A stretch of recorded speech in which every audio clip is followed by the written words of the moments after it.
안녕하십니까. 미션 아카데미 대표 전원균 목사입니다.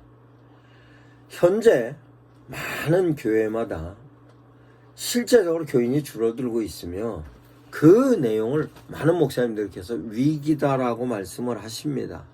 저 또한 위기다라고 생각을 하고 있습니다. 그 위기에 대한 근거는 통계 자료를 보면 알 수 있습니다.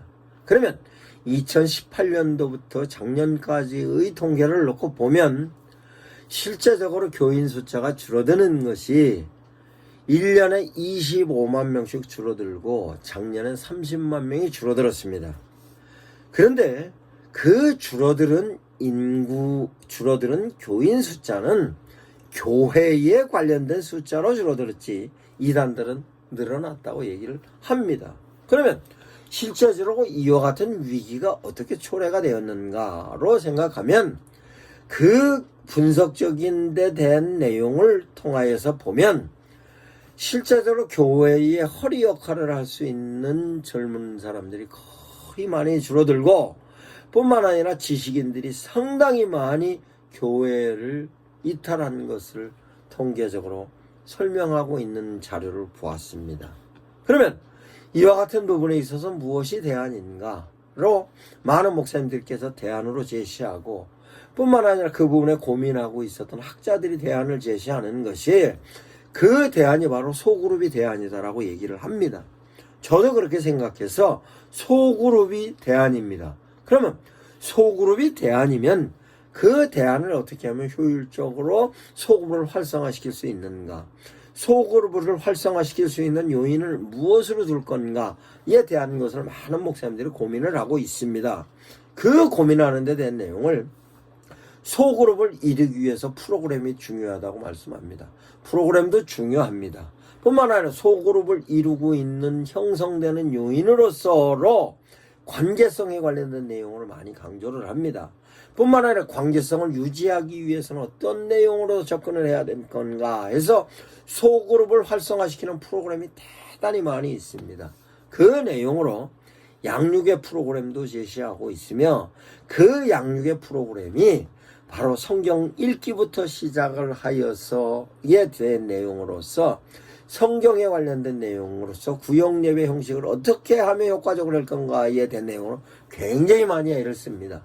그러면 실제적으로 구역 예배 활성화시키는 데 대해서 가장 핵심적인 요소는 무엇인가? 이 내용을 찾아보아야 하는 것입니다. 그러면 실제적으로 한국교회 현실 속에서 지금 모든 사람들이 갖고 있는 부분에 있어서의 절박성은 무엇인가? 포스트 모더니즘 시대입니다. 포스트 모더니즘 시대라는 것은 가장 중요한 건 내가 나라는 겁니다. 그래서 나에 대한 정체성, 나에 대한 나 스스로 갖고 있는 나를 향하여서 갖고 있는 모든 부분에 있어서의 나 중심적인 사고에 관련된 내용으로 문화가 그렇게 형성이 되고 있으며 그 되어졌던 문화를 통하여서의 사회가 형성되어졌던 실제적으로 흐르는 트렌드이기 때문에 그 내용을 사람들 개별 개별로서의 갖고 있는 능력이 출중한 사람 같은 경우는 경제적인 여유도 느끼고 뿐만 아니라 주변의 환경적인 부분에 있어서도 나름대로 여유를 느낍니다만 모든 사람 대다수가 개별적으로 가지고 있는 상실감, 박탈감 뿐만 아니라 상대적인 빈곤감 이런 것으로 굉장히 고민을 하고 있습니다. 이 내용으로 특별히 젊은 사람들에게는 얼마나 위기로 오고 있는가 모릅니다. 뿐만 아니라 AI 시대로서 갖고 있는 부분에 있어서의 여러 가지 자기가 갖고 있는 전문적인 지식 자체가 위기감을 느끼고 있는 것이 현실입니다. 이 내용이 교회에도 그대로 유입이 돼서 교회 교인들 숫자가 줄어드는 내용으로서의 현상이 나타나는 것입니다. 이 내용을 타개하지 않으면 교회는 많은 숫자가 문을 닫을 뿐만 아니라 교인들은 많은 사람들이 교회를 이탈할 겁니다. 이 대안을 반드시 목사님들께서 세우지 않으면 안 됩니다. 그러면 세우는 부분에 있어서의 가장 중요한 요소가 무엇이었는가? 방법은 소그룹을 활성화하는 것으로 얘기를 하고 있습니다만 소그룹이 활성화되기 위하여서 거기에 제시되어졌던 내용은 어떤 내용으로 소그룹을 활성화시킬 수 있는가에 대한 내용이 목사님들 고민해야 하는 것입니다. 프로그램이라고 얘기를 합니다. 그러면 프로그램에 있어서에 관련된 메시지는 무엇인가에 대한 내용입니다. 그러면 실제적으로 이 내용을 하나하나 설명을 하자면 우리 미션 아카데미에서 제시하는 데 된 내용이 있습니다. 그 내용은 실제적으로 소그룹을 활성화하고 활성화하는 데 대한 메시지는 뭘로 진행을 할 거냐라고 하는 것이 목사님의 설교라고 저는 과감히 얘기할 수 있습니다. 감히 목사님의 설교를 통해서 교회 분위기도 바꿔질 뿐만 아니라 소그룹도 활성화된다고 제시하는 것입니다. 그러면 그렇게 하기 위해서 설교는 어떻게 해야 되는가 라고 얘기를 하자면 실제적으로 하나님의 메시지를 정확하게 성도들을 향하여서 제시해야 합니다. 그러면 하나님의 메시지는 어떤 메시지이냐? 하나님의 메시지는 성경책에 기록되어 있는 대로 그 메시지가 상황 사건 시대별로 하나님의 메시지는 전부 달리 적용됐고 달리 적용되어졌던 내용을 하나님의 메신저들이 그 상황과 사건과 인물에 맞게 정확하게 하나님의 메시지가 제시가 되었습니다. 그런데 그 사건과 상황과 시대에 그 사람들이 그렇게 정확하게 제시되는 메시지임에도 불구하고 수용을 하는 부분에 있어서는 거부하였던 내용이 훨씬 많이 있습니다. 그로 인해서 발생되는 위기는 엄청나게 많이 있었습니다. 왜 그러느냐라고 하면 실제적으로 제시하여졌던 내 내용이 이 모든 인간들이 갖고 있는 죄성에 관련된 부분을 직접적으로 제시하였을 때 그 제시하였던 메시지와 당신들이 처해 있던 상황과에 관련된 접점에 있어서 하나님의 메시지를 수용하였던 사람들은 축복을 받았고 하나님의 메시지에 거부하였던 사람들은 상당히 많은 어려움을 당한 고통과 하나님으로부터 책망을 받았던 내용이 기록이 되어 있는데 그 기록이 그렇게 되어져 있는 근거가 무엇이냐? 성경의 하나님의 메시지로 하나님의 메신저들이 제시를 할 때 그 메신저를 효과적으로 수용을 한 사람들은 살았다는 것이 하나님으로부터 축복을 받고 온전한 하나님으로부터 축복의 삶을 영위하는 모습이 성경에 기록되어져 있는데 된 내용이 바로 현재 우리에게도 그와 같은 메시지가 우리에게 임해져서 왔을 때 우리가 효과적으로 수용을 하면 그 메시지를 통해서 삶의 자세를 바꿀 수 있을 뿐만 아니라 상황도 바뀔 수 있고 그 바뀌어진 상황 속에서 하나님의 은총과 은혜를 양껏 누리면서 살 수 있는 성도로서의 삶을 살 수 있는 데 된 내용인데도 불구하고 그 메시지가 성도들을 향하여 효과적으로 접근이 되지 않는 부분이 현재 한국교회의 설교의 현상입니다. 성도들은 지금 현재 살아가는 삶을 보다 나은 삶을 살기를 원합니다.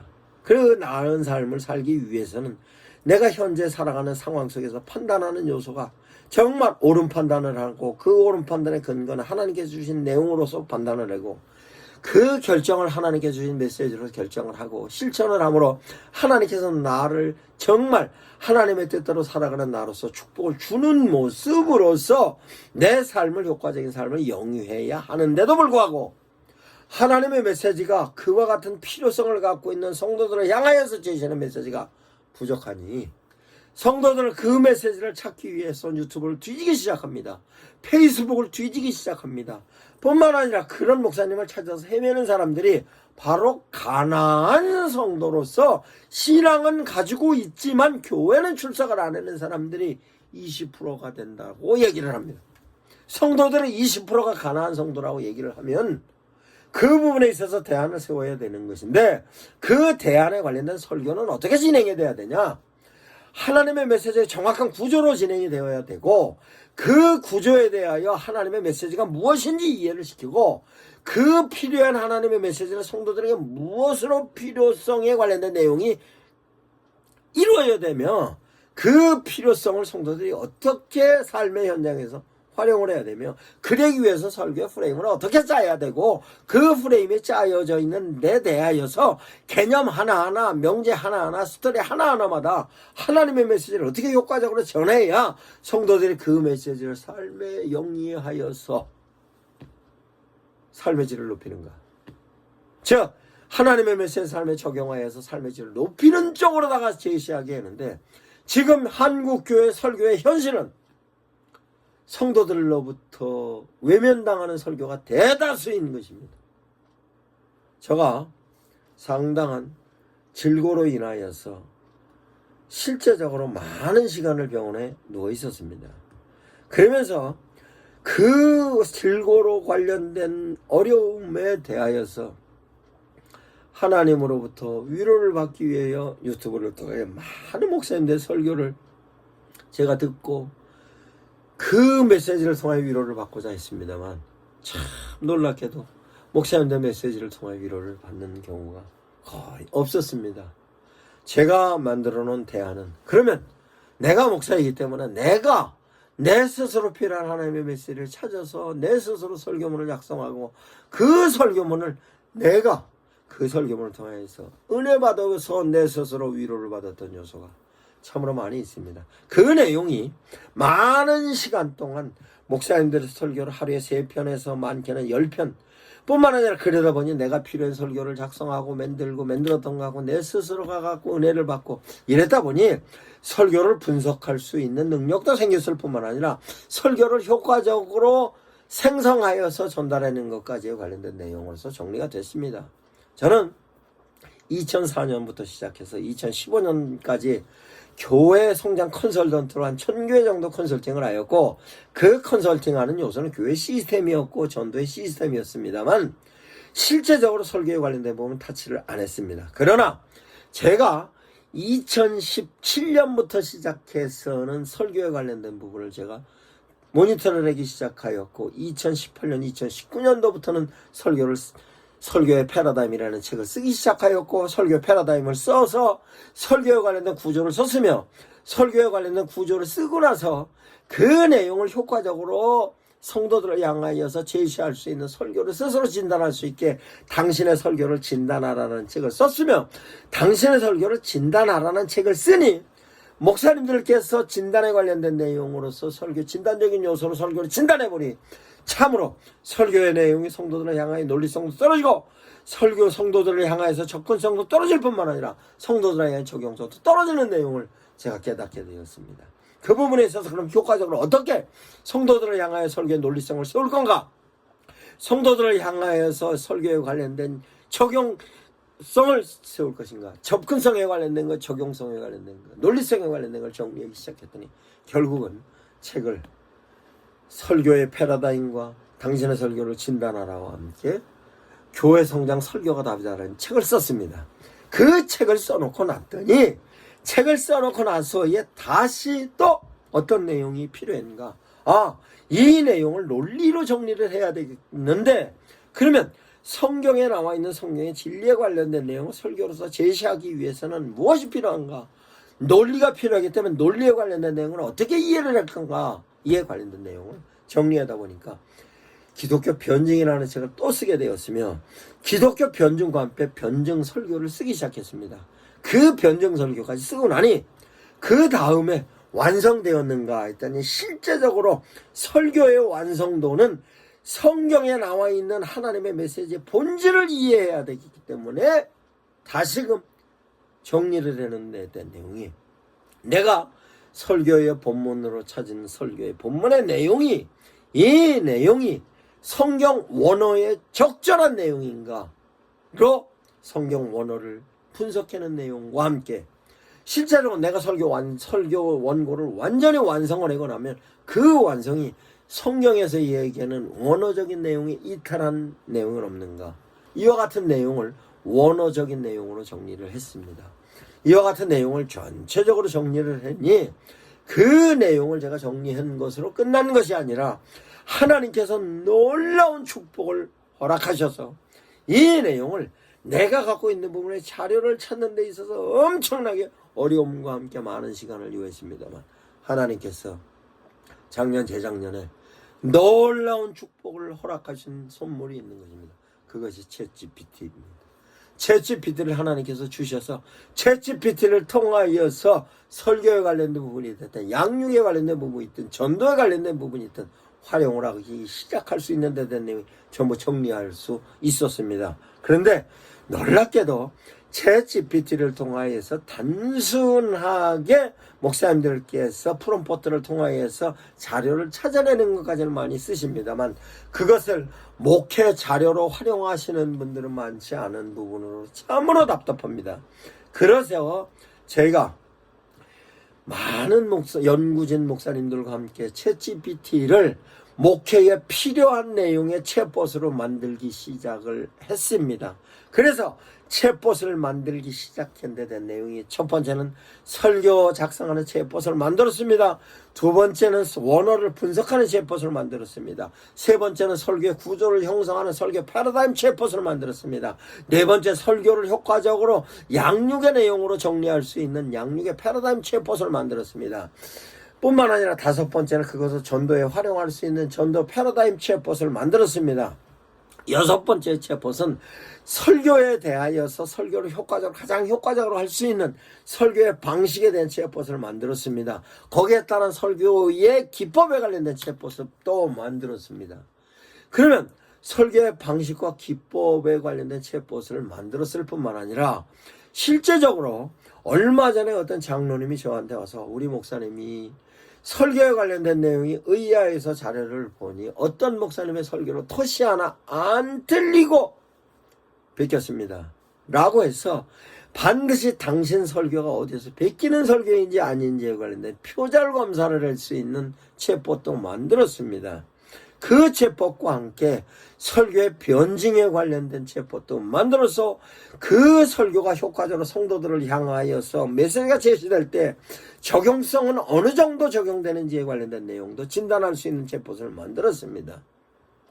그러면 설교의 적용성에 관련된 진단, 설교의 접근성에 관련된 진단, 설교의 논리성에 관련된 진단 뿐만 아니라 이 설교 내용을 가지고 우리 교회 성도들이 이런 구성원으로 구성이 되었는데 여기에 대하여서 접근성을 진단해줘, 적용성을 진단해줘, 논리성을 진단해줘 때 대하여 마지막으로 이 내용을 시뮬레이션을 통하여 성도들의 신앙 성장에 관련된 내용을 시뮬레이션 해봐 하면 시뮬레이션 할 수 있는 것까지 만들었습니다. 이와 같은 내용을 만들고 나니까 실제적으로 설교 자체에 관련된 부분이 이제 저는 안심했다는 생각을 합니다. 그랬더니 저와 같이 사역을 하고 계시는 장로님께서 목사님 이런 거 챗봇 만들었습니다 라고 옵니다. 무엇입니까 장로님? 했더니 목사님들의 설교를 분이엘 챗봇을 우리 장로님이 만드는 챗봇인데 이 챗봇에다 만들어 놓으면 이 파일을 여기다 올려놓고 에세이집의 문체로 바꿔줘. 그러면 설교 자체가 에세이집의 문체로 전부 바꿔집니다. 그러면 장로님 이게 어떤 내용입니까? 목사님 설교문을 모든 목사님들이 주보 뒤편에다가 기록을 해놓은 목사님들이 많은데 그 내용을 한번 읽어보고 맙니다. 그러면 실제적으로 그게 성도들이 양육하는 자료로서의 미미할 뿐만 아니라 그 내용을 전도 대상자들이 전도해서 제시하는 데 있어서 부족한 것 같습니다. 그러면요 목사님의 설교가 에세이 형태로다가 만들기만 하면 설교의 내용 자체가 읽어가면서 은혜가 될 것 같습니다. 그것뿐만 아니라 주변 사람들에게 그 내용을 제시할 수 있는 전도 자료로도 활용할 수 있는 것으로 고민에다가 만들었습니다. 그 내용을 우리 장로님께서 실제적으로 성경에 있는 묵상집을 차근차근 그 묵상의 내용을 정리를 해다가 그 내용을 정리했던 내용을 AI 챗봇을 통하여서 정리했고 정리되어졌던 데 된 내용을 분열 챗봇을 올려서 스필집으로 바꿔서 정리를 하니 놀랍게도 그 내용을 제가 보면서도 감동이 되었는 것을 페이스북에 올려놓기 시작하니까 많은 사람들이 거기에다 답글을 달고 위로를 받는데 된 내용을 제 눈으로 확인했습니다. 그 내용을 목사님, 우리 장로님이 카톡에 올리는데 카톡에 올리는 사람마다 장로님 그 내용을 보고 은혜 받습니다. 이 내용을 믿지 않는 제 아들에게 보냅니다. 장로님 글을 올리는 걸 기대하고 있습니다. 간혹 장로님이 바빠서 글을 못 올렸을 경우에는 장로님 글이 기다리고 있어요. 언제 올려주실 건가? 이 내용을 제가 확인했습니다. 이 내용이 바로 AI 챗봇을 어떻게 효과적으로 활용을 할 수 있는가에 대한 내용이 비근의 예입니다. 그럼 다시 우리 장로님이 설교문을 가지고 이렇게 만드는 챗봇이 있는가 하면, 그럼 다시 제가 저희 아카데미에서 만드는 챗봇에 대하여 설명을 상세하게 하겠습니다. 설교 작성 AI 챗봇은 설교를 함에 있어서 설교를 할 때 목사님들께서 어떻게 설교를 하시는가, 어떤 목사님들께서 말씀하셨어요. 제가 들은 내용이 있습니다. 설교를 어떤 주제를 갖고 설교를 해야 될 건가 떠오르지 않아서 하루 종일 고민했습니다. 월요일도 고민했습니다. 화요일도 고민했습니다. 수요일도 고민했습니다. 떠오르지 않아서 참으로 안타까웠습니다. 왜 안 떠오릅니까? 떠오르지. 그러면 어떻게 해석해야 하는가에 대한 내용이, 하나님의 메시지가 무엇가 필요한 건가 나와야 될 거 아닙니까? 그럼 하나님의 메시지는 로이드 존스 목사 같은 경우 뭐라고 얘기하냐? 한쪽 손에는 신문을 갖고 한쪽에는 성경을 갖고 해야 된다 라고 합니다. 그러면 그 내용 또한 제가 정리를 해놨습니다. 뉴스를 어떻게 분석을 해야 될 건가? 그럼 뉴스 분석기는 챗봇을 만들어 놨어요. 그러면 뉴스를 분석해라 챗봇을 만들어 놓은 것 같고, 현재 대한민국이 갖고 있는 뉴스의 큰 이슈가 뭐냐라고 물으면 답해줍니다. 그 답해줬던 거를 우리 지역의 뉴스의 이슈가 뭐냐 하면 답해줍니다. 그 답해줬던 거 갖고 우리 교회 교인들이 가장 필요한 이슈를 뭘로 제시하면 좋겠는가 하면 나옵니다. 그러면 그 이슈가 나오면 그 이슈에 관련된 내용이 성경 구절이 어디 있는가, 이와 같은 유사의 사건이 어디 있는가 찾아보면 나옵니다. 그렇게 찾아보면 나와졌던 것 같고, 우리 성도들에게는 이런 게 필요하겠구나, 우리 성도들은 이런 내용으로 하나님의 메시지를 제시해야 되겠구나, 이런 부분에 있어서는 이런 메시지를 통해서 교회는 이렇게 하나님의 메시지를 통해서 하나님의 뜻을 이어가는 하나님의 메시지가 이번 주에 설교할 메시지다, 이거 찾아내야 될 거 아닙니까? 이거 찾아낼 수 있는 부분으로서 하나님께 주신 선물이 있습니다. 이게 설교 작성 AI 코치입니다. 설교 작성은 이렇게 해라고 만들어 놨습니다.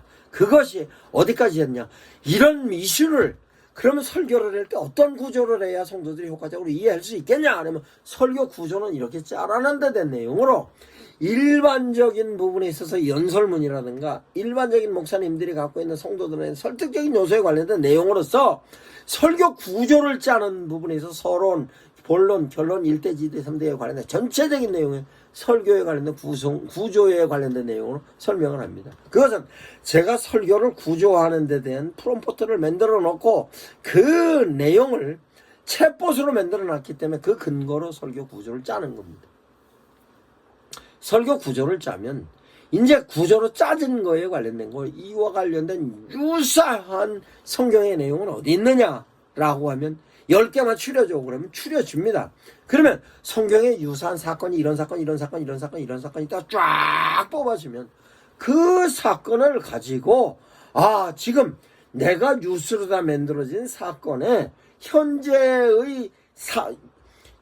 뉴스로 다 만들어진 사건의 성경적인 유사한 사건과 결부해서 보면 그 성경의 사건 속에서 하나님의 메시지가, 목사님들이면 성경은 읽고 신학을 공부했기 때문에 거기에서 나와져 있는 사건에 관련된 내용으로 원인이 무엇이었고 그 원인을 통해서 하나님의 메시지가 어떻게 적용을 했는데, 그 메시지를 성경에 나와 있는 인물들이 어떻게 수용을 하였고 수용되어졌던 내용이 가운데서 어떻게 진행되었고 진행되어졌을 때 거부하였는지 수용하였는지, 그 진행됐던 내용의 결과가 이렇게 되어졌다 하는 것이 성경에 써 있지 않습니까? 이거를 내가 못 찾으면 찾을 수 있는 길이 효과적으로 짧은 시간에 찾을 수 있는데 왜 안 됩니까? 목사님들께서 성경을 읽으면서 성경의 내용을 해석할 수 있고 성경의 상황도 해석할 수 있으며 성경의 시대성도 해석할 수 있고 그 내용을 성서신학적, 조시신학적, 실천신학적인 내용으로 이해하고 있기 때문에 성경 본문만 놓으면 읽어지는 거 아닙니까? 본문 찾기 위해서 창세기부터 계시록까지 다 읽을 필요 없고, 목사님들께서는 창세기부터 계시록까지 수없이 읽었기 때문에 내용을 알고 있는데 고지에서 하나 딱 발췌하는 데 된 내용은 수월하게 발췌할 수 있는 겁니다. 그러면 발췌했던 내용이기 때문에 성도들의 필요한 내용과 직접적으로 적용할 수 있는 것입니다. 그러면 그 내용을 가지고 실제적으로 이 내용 가운데 있어서 가장 원어적인 부분에 있어서 내가 이해를 해야 되기 때문에 이 내용은 시대적인 상황에 맞춰져 있는 그 문화적인 배경과 시대적인 배경과 역사적인 배경에 맞춰져 있는 내용으로 원어로 분석해줘 라고 하면 원어로 분석을 합니다. 내가 헬라어 히브리어를 모른다 할지라도 챗GPT 원어 분석 AI 코치를 통해서 이거 원어로 분석해줘 그러면 쫙 분석을 해줍니다. 그 내용을 좀 더 소상히 알고 싶으면 개념 하나하나마다 원어로 분석해줘, 명제 하나하나마다 원어로 분석해줘, 요 내용을 패러그래프로 해서 원어로 분석해줘. 다 분석을 해줍니다. 다 분석을 해주면 그 내용을 갖고 원어로 내가 완전히 이해한 상태에서 히브리적인 개념이든 헬라적인 개념이든 완전히 이해한 상태에서 그 다음은 이제 내가 설교를 구조적으로 짜기 시작하는 겁니다. 그럼 구조적으로 짜기 시작하면 구조로 짜는 데 된 내용이 설교 패러다임 AI 코치입니다. 그러면 설교를 어떤 구조로 짜야 되는가에 대한 거는 그러면 설교를 짜기 위해서 이 본문에 관련돼 있어서 핵심적인 주제가 뭐냐?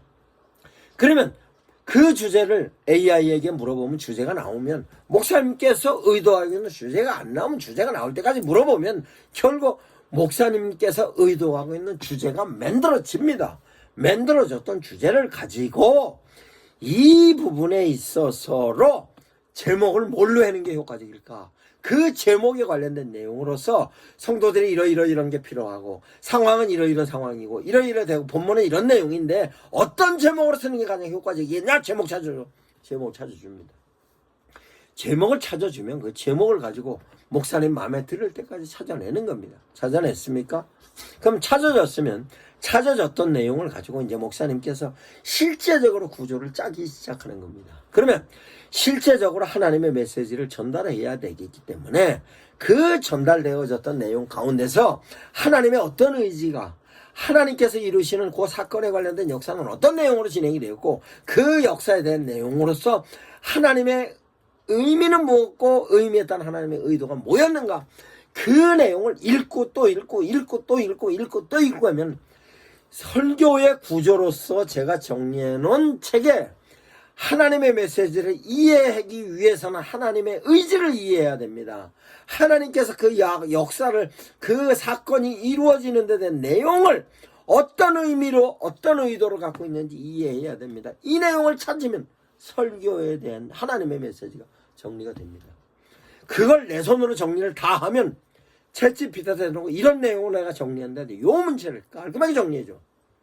정리를 합니다. 깔끔하게. 그러면 하나님의 메시지에 대해서 이해했습니다. 그럼 이 메시지가 실제적으로 프레임은 어떤 프레임으로 구성이 되어 있는가 라고 하면 이 메시지 프레임을 메시지는 반드시 하나님의 은혜가 있고 은혜에 따라 수용하는 인간의 믿음이 있습니다. 이 믿음이 로드맵으로 상관적인 연관성으로 갖고 진행이 되고 있는데 이 내용은 챗GPT 아니라 챗GPT 할아버지도 못 잡니다. 그 내용은 목사님 시켜서 하는 겁니다. 그러면 성경 본문 가운데 하나님의 의지는 이런 의지가 있었고 이런 하나님께서 사건을 이루셨으며 거기에 따른 의미는 이렇고 그 내용 자체의 의도는 이거였다. 그러면 그 내용 속에서 하나님께서 은혜로서는 초월적인 은혜로 적용했는지 실존적인 은혜로 적용했는지 사유적인 은혜로 적용했는지 실천적인 은혜로 적용했는지에 대해서 하나님의 은혜의 관점에서 로드맵을 형성해서 발치가 될 겁니다. 그러면 그 내용이 프레임으로서 초월이 주 프레임이냐 실존이 주 프레임이냐 사유가 주 프레임이냐 실천이 주 프레임이냐 이 내용을 은혜의 로드맵에서 주 로드맵이 뭔가를 찾고 뿐만 아니라 믿음에 있어서 그럼 사건 속에서 하나님의 은혜가 이렇게 임했고 그 임한 은혜에 대해서 인간이 이렇게 반응했으면 믿음에서 그럼 믿음은 초월적인 믿음이었냐 실존적인 믿음이었냐 사유적인 믿음이었냐 실천적인 믿음이었냐 이게 성경 모든 사건 하나 다 그와 같이 기록이 되어 있습니다.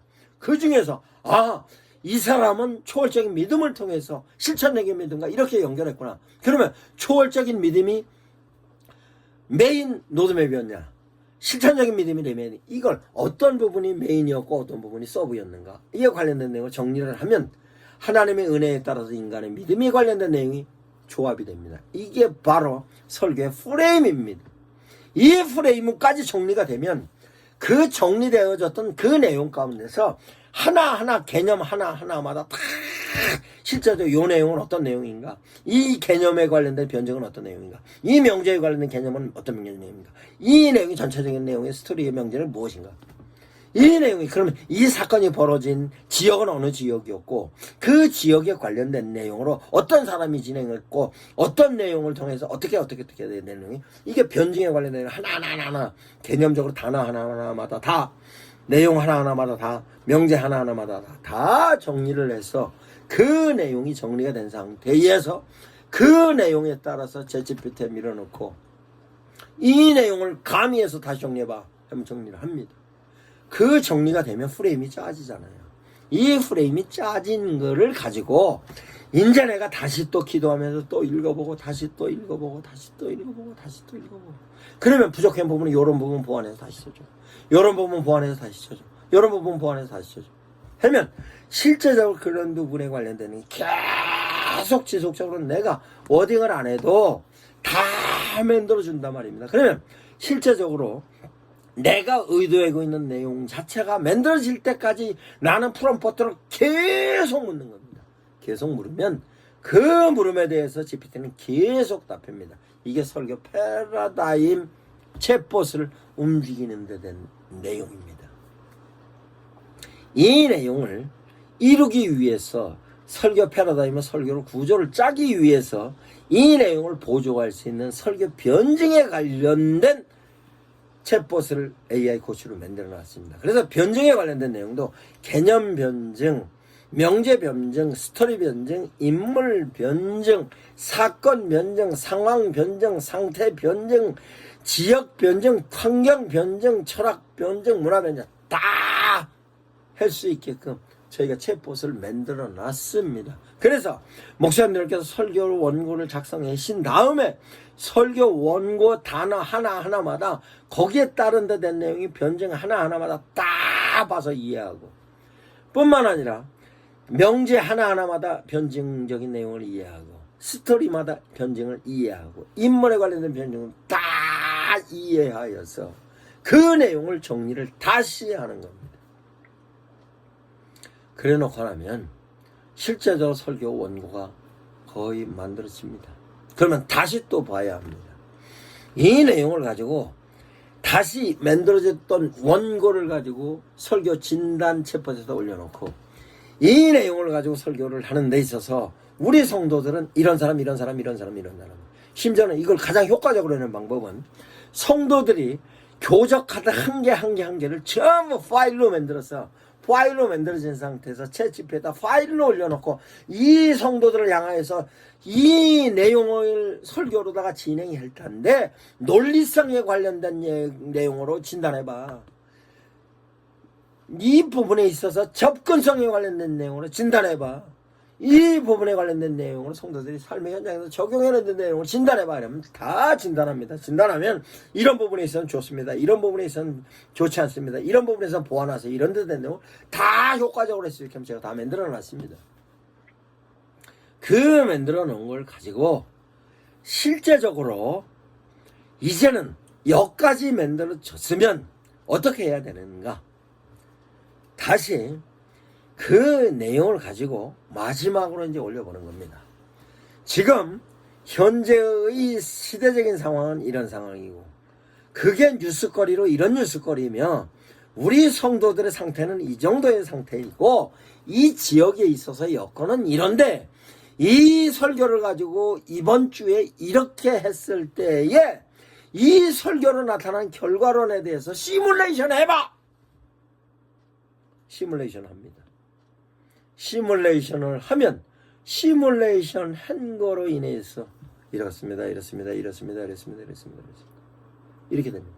이렇게 돼서 시뮬레이션까지 다 진행이 되면 그때 만족하면 그때 그 원고를 들고 설교하시기 바랍니다. 실제적으로 설교의 질은 엄청나게 높일 수 있습니다만 시간적인 부분에 있어서 쓸데없이 방황하고 말씀을 잡지 못해서 애쓰는 거에 대한 게 버릴 수 있는 겁니다.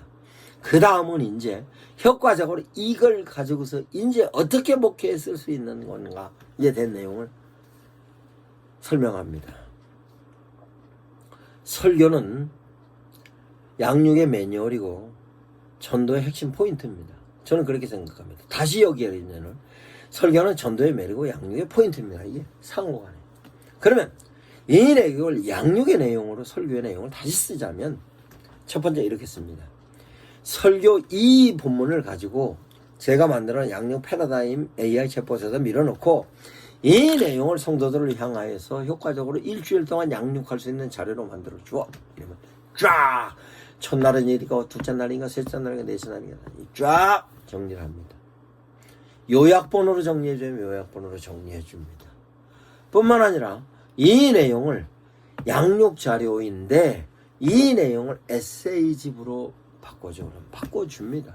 이 내용을 시로 바꿔줘. 시로 바꿔줍니다. 이 내용을 양육의 이미지로 바꿔줘. 그러면 그림으로도 바꿔줍니다.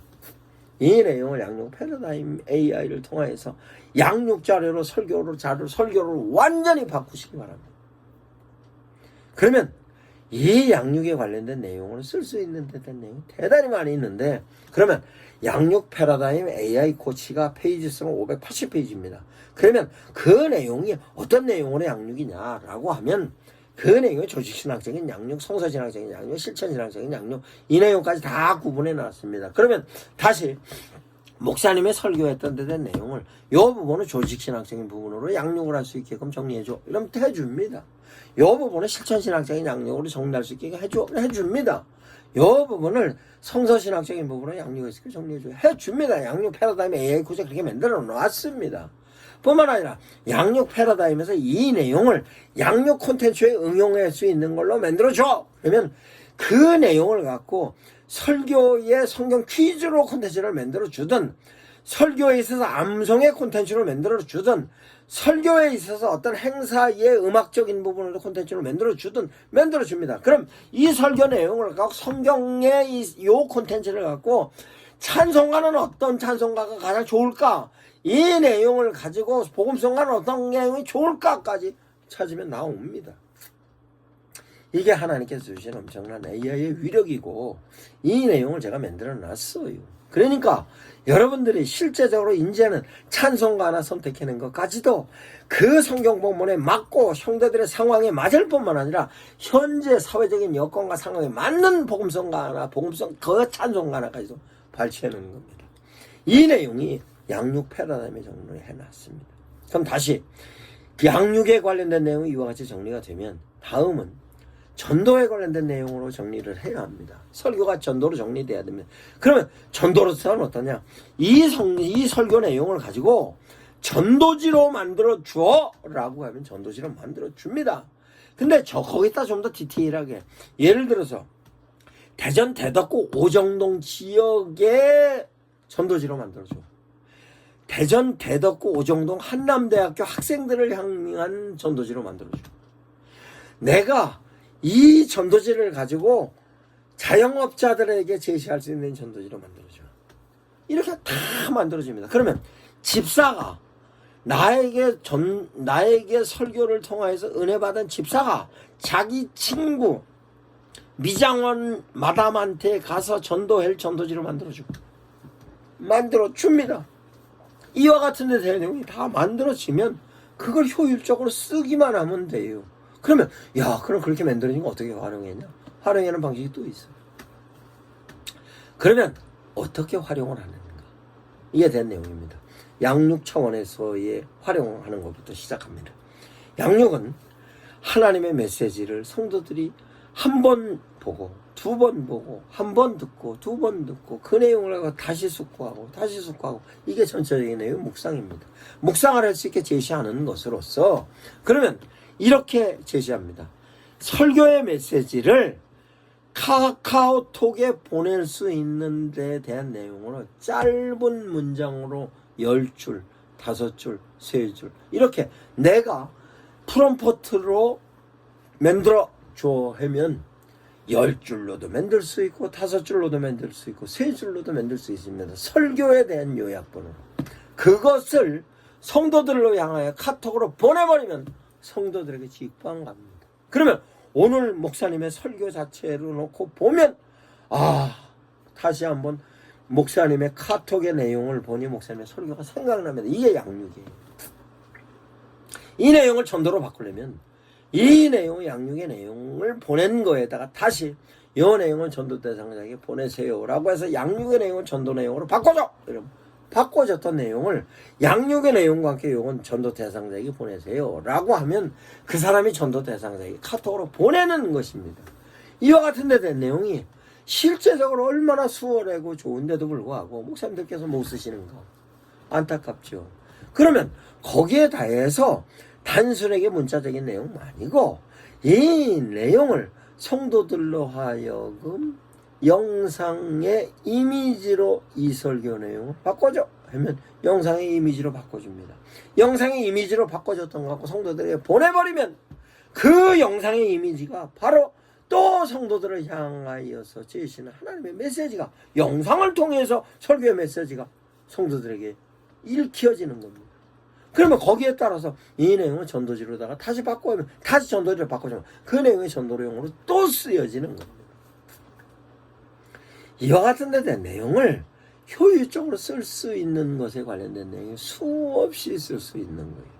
그러면 수없이 쓸 수 있는 거에 관련된 내용을 이제는 어떻게 활용을 하는가에 대한 것을 제가 만들어 놓은 AI 챗봇을 목사님들께 전부 제공을 할 겁니다. 제가 제공하는 필요한 내용이 이것 말고도 수없이 많이 있습니다. 그러면 그 내용을 효율적으로 쓰기 위해서는 어떻게 쓰는가에 대한 용도적인 내용으로 씁니다. 그러면 실제로 목사님들 설교를 이제 하지 않습니까? 설교를 하면 모든 목사님들께서 설교 영상을 찍을 겁니다. 그 설교 영상을 찍은 걸 가지고 실제적으로 유튜브에 업로드해 놔서 유튜브를 통하여서 하나님의 메시지가 펼쳐나갈 수 있게 했을 거예요. 그러면 실제적으로 AI를 통하여서로 실제적으로 유튜브는 내가 직접적으로 촬영 올린 영상을 AI를 통해서 편집을 할 수 있을 겁니다. 그러면 AI를 통해서 편집을 효과적으로 할 수 있는 데 AI도 있습니다. 그러면 실제적으로 유튜브를 통해서 설교 긴 내용을 유튜브에 올려놓으면 그건 실제로 긴 내용을 갖고 누가 보는 사람이 거의 없습니다. 일반 인지도 있는 목사님들이나 나름대로 보지. 그러면 성도들을 향하여서 제시할 때는 유튜브적인 내용을 가지고 만족을 내지 말고 유튜브적인 설교를 다른 방향에서로 제시를 해야 하는 것으로서로 설명할 수 있는 겁니다. 그러면 유튜브에 있어서 확장성을 놓고 찾으려면 쇼츠를 이용하는 겁니다. 쇼츠는 아주 짧은 1분 이하에 관련된 그 짧은 영상이 확장성으로서 많은 사람들에게 순식간에 비춰주고 펼쳐지는 것으로서 그 부분에 있어서의 확장성이 유튜브는 쇼츠와 함께 연결해서 하시기 바랍니다. 이 내용이 똑같이 페이스북에도 있습니다. 페이스북의 스토리의 내용이나 페이스북의 릴스의 내용을 이와 같은 내용으로 활용을 하시기 바랍니다. 짧은 쇼츠의 영상. 그럼 짧은 쇼츠의 영상은 뭘로 만드냐? 짧은 쇼츠의 영상은 블루라는 AI를 통해서 만들면 됩니다. 그 블루라는 URL도 제가 목사님들께 보내드릴 겁니다. 그러면 보내드리면 그 내용을 실제적으로 효율적으로 쓰시면 쇼츠로 얼마든지 영상을 제시할 수 있습니다. 다시 또 들어갑니다.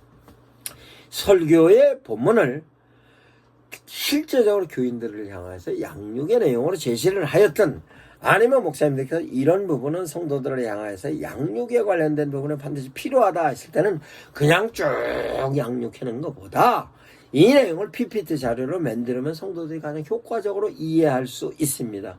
그럼 PPT 자료를 어떻게 만드는 것이 효과적인가? 라고 하면 제가 드린 AI GPT 어느 것에도 그 챗봇을 통해서 PPT 자료로 만들어줘 하면 만들어줍니다. 그런데 챗 GPT, PPT는 실제적으로 자료가 엉성합니다. 그러면 PPT 자료를 효과적으로 가장 교회에서 유용되게 목사님들이 쓸 수 있는 PPT가 바로 감마라는 PPT입니다.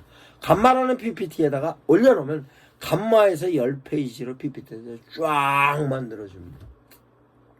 그 감마를 통하여서 보면 이제 감마가 만들어진 상태에서 목사님들과 이런 문구는 바꿔야 돼, 이런 사진은 바꿔야 되겠다, 이렇게 해야 되겠다, 이렇게 해야 되겠다, 이런 데 대한 내용이 쫙 나올 겁니다. 이 내용조차도 제가 다시 목사님들하고 오프라인이 됐든 온라인이 됐든 이런 모든 내용을 강의하고 정리를 할 겁니다. 뿐만 아니라 이제 이 내용을 갖고 실제적으로 제시를 하는 데 있어서 설교 진단에 관련된 내용을 릴리스라는 AI가 있습니다. 그 릴리스라는 AI의 특징은 뭐냐? 유튜브에 영상을 릴리스에다가 업로드해 놓으면 실제적으로 글자 한자 한자마다 전부 다 번역을 해줍니다. 그래서 문자로 다 전부 정리를 했던 그 내용을 실제적으로 제가 만들어 놓은 표절 검사 AI 챗봇에다 올리면 어서 표절했다 나옵니다. 목사님들, 그 내용을 실제적으로 효과적으로 전도를 하기 위해서 표절한 목사님들과 100% 표절 찾아낼 수 있습니다. 이 내용을 제가 왜 표절 검사에 관련된 챗봇을 만들어 놨느냐? 성도들이 쓸까 봐서 겁이라서. 성도들이 목사님 설교를 쭉 듣고 그 내용을 영상으로 딱 해서 릴리스에 올려서 문자로 다 바꿔갖고 딱 올렸는데 우리 목사님 설교가 어서 표절했습니다 나오면 생각도 있었습니다. 그와 같은 내용은 진단해라고 그렇게 정리를 해놨습니다. 이 내용을 목사님들이 가장 효과적으로 쓸 수 있게 우리 미션 아카데미에서 처음 만들어놨고 그 우리 미션 아카데미 AI 연구진 목사님들께서 계속적으로 만들어냅니다. 계속적으로 만들어내면 그 만들어졌던 걸 갖고 목사님들께서 효과적으로 목양에 쓸 수 있게끔 제가 제시합니다. 그럼 다시 제가 만들어놓은 챗봇이 어떤 내용이냐? 설교 작성에는 AI 챗봇, 원어 분석에는 AI 챗봇, 설교 패러다임 AI 챗봇, 양육 패러다임 AI 챗봇, 전도 패러다임 AI 챗봇, 설교 방식과 기업법 AI 챗봇, 표절 검사 AI 챗봇, 설교 변증 AI 챗봇, 설교 진단 AI 챗봇, 설교 책자 집필 AI 챗봇 이렇게 되어 있습니다. 이 내용은 제가 쓴 책을 근거로 만들어낸 것이기 때문에 그냥 목사님들께서 챗봇에 질문을 하면 챗GPT에 질문하면 이런 답변을 못합니다. 그래서 실제적으로 제가 만들어놓은 책을 근거로 만들어놓은 챗봇이기 때문에 이 챗봇을 유용되게 쓰기 위한 프로포트는 제가 쓴 책을 근거로 물어야 답변을 합니다. 그런 의미에서 제가 미션 아카데미 멤버십 목사님들에게 제가 집필한 책을 모두 다 제공합니다. 거기에 따른 챗봇도 제공합니다. 제가 활용하고 있는 AI 앱도 제공합니다. 이와 같은 데에서 실제적으로 인공지능 AI에 관련된 내용 URL도 드릴 거고 챗GPT URL 제가 만드는 챗봇 URL을 다 드리고 제가 그에 따르는 설교에 관련된 내용, 전도에 관련된 내용, 양육에 관련된 내용을 쭉 제 강의 영상으로 만들어 놨습니다. 쭉 만드는데 설교에 관련된 강의 영상이 지금까지 만들어졌던 거. 전도의 영상은 40개를 만들어 놨습니다. 그 영상도 파일로. 전도의 영상 40개 파일. 설교의 영상 40개, 설교의 영상 또 파일. 그 다음에 양육에 관련된 내용도 양육을 조직신학적인 양육, 실천신학적인 양육, 성서신학적인 양육, 설교의 변증에 관련된 양육, 기독 비교 종족에 관련된 양육 뿐만 아니라 AI를 어떻게 활용을 하는가에 대한 양육에 관련된 내용까지 제가 여러분들께 전부 제공합니다. 여러분들 목회에 성공해야 됩니다. 한국 교회 교인 숫자 줄어드는가? 이제는 최고의 하나님께서 주신 선물로 막아야 되는 겁니다. 그러면 이와 같은 데 대한 내용을 이제는 성도들을 향해서 효과적으로 양육하는 데 대한 내용이 AI를 어떻게 효과적으로 활용하는가, SNS를 어떻게 효과적으로 활용하는가에 대한 내용을 양육 다이어그램, 양육에 관련된 내용으로 상세하게 설명을 할 겁니다. 양육 부분에 있어서로 검색하셔서 교인들과 함께 그 뜻을 나누기 바랍니다. 지금 제가 제시한 AI에 관련된 모든 내용은 절대로 교인들과 공유하면 안 됩니다. 설교에 관련된 모든 내용은 미션 아카데미에서 제시한 챗GPT AI 챗봇 첫 번째 설교 장성, 두 번째 원어 분석, 세 번째 설교 패러다임, 네 번째 양육 패러다임, 다섯 번째 전도 패러다임, 여섯 번째 설교 방식 기법, 일곱 번째 표절 검사, 여덟 번째 설교 변증, 아홉 번째 설교 진단, 열 번째 설교 지필. 그 뒤에 더 있습니다. 그 뒤에 쭉 제가 더 만들어 놨습니다만 1차적으로 이와 같은 데 된 내용을 목사님들께서 절대로 교인들에게 오픈하면 안 됩니다. 그래서 실제적으로 이 내용을 가지고 교회 성장의 부흥을 이루시기 바랍니다. 미션 아카데미 대표 전원균 목사였습니다.